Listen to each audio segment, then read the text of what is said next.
Hello मेरे प्यारे दोस्तों, आरके क्लासेज में आप सभी लोगों का स्वागत है।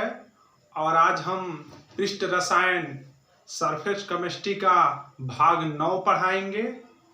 भाग 9 में हम लोगों का टॉपिक का नाम है अधिशोषण का अनुप्रयोग।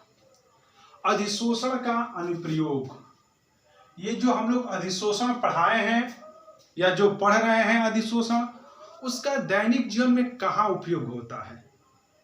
तो चलिए जल्दी से बाबू आप लोग हेडिंग दे दीजिए, अधिशोषण के अनुप्रयोग, एप्लीकेशन ऑफ एडॉप्शन।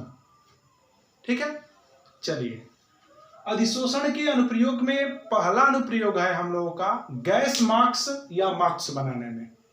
अब देख ही लीजिए खुद, कोरोना वायरस का प्रभाव हम लोगों के देश में कितना दिन प्रतिदिन बढ़ता जा रहा है। वो जो कोरोना वायरस का कण है, जैसे कोई व्यक्ति छींकता है तो जो उसके कण होते हैं, कोरोना वायरस जो होते हैं, वह तुम्हारे, अगर कोई व्यक्ति छींकेगा तुम्हारे सामने तो वो तुम्हारे मुंह के माध्यम से तुम्हारे गले फेफड़े तक पहुंच सकते हैं।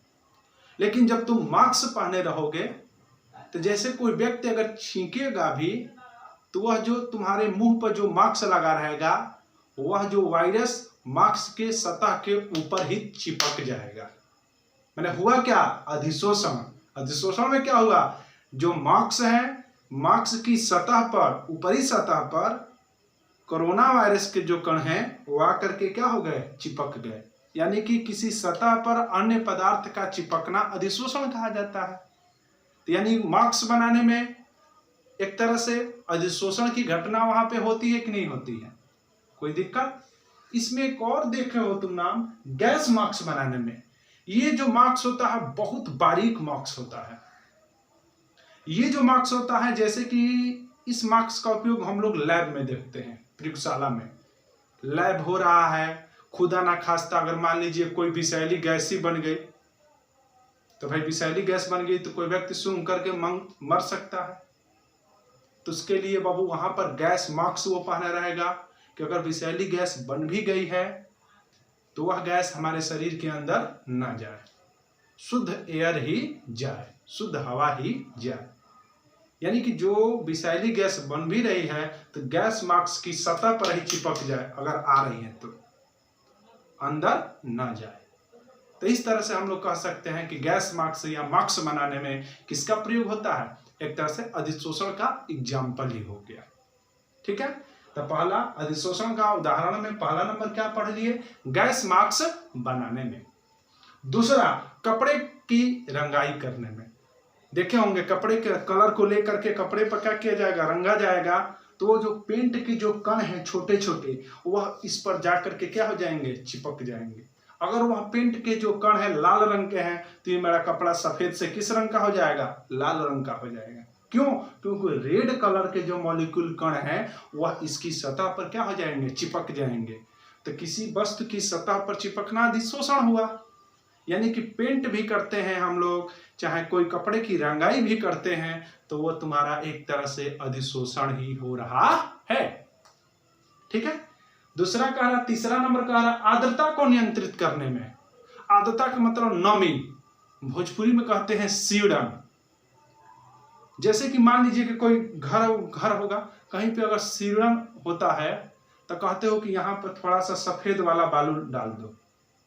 अरे सफेद वाला बालू डालोगे तो कहते हो कि सीड़न चला जाता है, यानी नमी जो होता है, आर्द्रता जो होता है चला जाता है।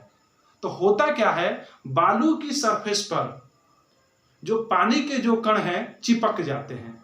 तो जो भी नमी रहेगी, वह जो नमी का मतलब पानी, तो पानी के जो मॉलिक्यूल है, वाटर के जो मॉलिक्यूल है, बालू की सतह पर क्या हो जाएंगे, चिपक जाएंगे। और इस तरह से वहां की आर्द्रता क्या हो जाएगी, समाप्त हो जाएगी। नमी या सीड़न तुम्हारा समाप्त हो जाएगा।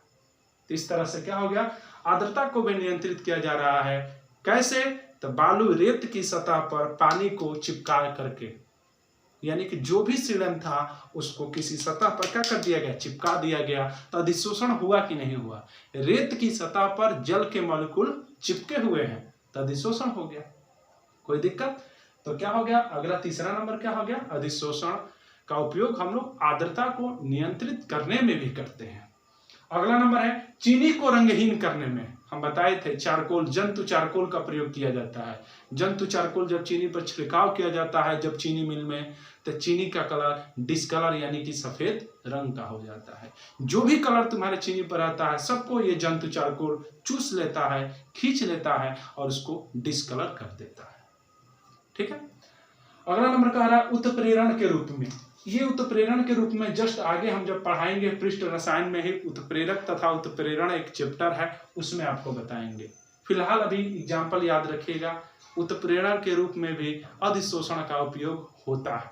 कहाँ होता है तो हम आपको उस समय करा देंगे। अगला कह रहा है वर्ण लेखन में। अरे भाई, वर्ण लेखन तो सबसे अच्छा एग्जाम्पल है अधिशोषण का। इसमें स्याही भरी हुई है ना, और ये तुम्हारा सामपट है। जब हम इस पर लिख दिया इसे तो हुआ क्या, जो काला रंग की जो स्याही के जो कण है इस व्हाइट बोर्ड पर चिपक गए हैं, तभी ना ऐसी रेखा बनी है जी। जो काले पेंट की जो छोटे छोटे जो कण हैं इस पर आकर के क्या हो गए हैं, चिपक गए हैं। क्या इसके अंदर चिपके हुए हैं? नहीं, केवल व्हाइट बोर्ड की क्या है, सतह पर चिपका हुआ है। यानी किसी वस्तु की सतह पर चिपकना अधिशोषण हुआ। तो आप लोग अगर कॉपी पर भी लिखते हैं तो जो तुम्हारा स्याही हुआ वह अधिशोष्य हुआ, कॉपी जो हुआ अधिशोषक हुआ। और जब लिखते हैं तो स्याही के जो मॉलिक्यूल होते हैं कॉपी पर, कॉपी के पेज पर चिपक जाते हैं, यानी कि उसकी सतह पर चिपक जाते हैं। तो एक तरह से हुआ क्या, अधिशोषण। तो सबसे अच्छा एग्जाम्पल यही हो गया, जब हम लोग लिखते हैं कहीं तो वहां पर अधिशोषण होता है। ठीक है, जिसमें अधिशोष्य चिपकने वाला हमारा स्याही के कण होते हैं, चिपकाने वाला हमारा पेज का सतह होता है। तो वर्ण लेखन इसी को कहते हैं। अगला कह रहा है निर्वात उत्पन्न करने में। मान लीजिए कि कहीं कोई गैस है, उस गैस को हमको हटाना है, तो आपको क्या करेंगे, उस गैस को किसी सतह पर चिपका दो। अब चिपकाओगे नहीं, अधिशोषित करा दो। तो इस तरह से जितने भी गैस है उसको तुम लोग किसी सतह पर अधिशोषित करा करके बाहर निकाल दो, तो वहां से जो भी गैस उस स्थान पर है सब तुम्हारी निकल जाएगी। इस तरह से हमारा ये निर्वात उत्पन्न हो जाएगा। ठीक है। अगला है दीवार पर पेंट करने में। बार बार कह रहा है कि पेंट के ये मॉलिक्यूल है, इस पर हमको पेंट करेंगे तो पेंट के जो कण है दीवार की सतह पर चिपक जाएगा और चिपक करके अपना एक लेयर बना लेगा।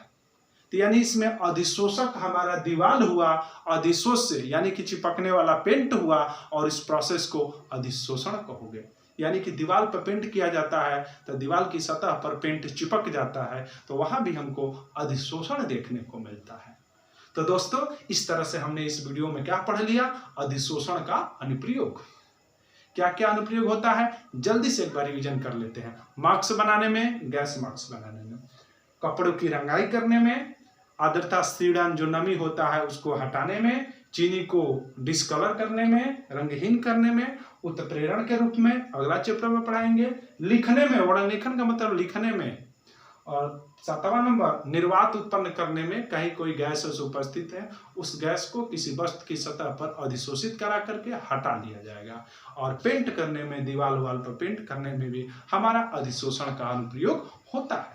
तो इस तरह से हम लोगों ने इस वीडियो में आज क्या पढ़ लिया, अधिशोषण का अनुप्रयोग। तो इसको आप अच्छे से क्या कर लीजिए, लिख लीजिएगा। और जो जो हम बोले हैं जिसके जिसके बारे में, अगर उसको भी आप लिख लेंगे तो एकदम विधिवत आपको ये समझ में आ जाएगा। ठीक है, स्वयं नोट्स बनाइए, स्वयं लिखिए। कहीं कोई दिक्कत आ रहा है हमसे संपर्क कीजिए। धन्यवाद।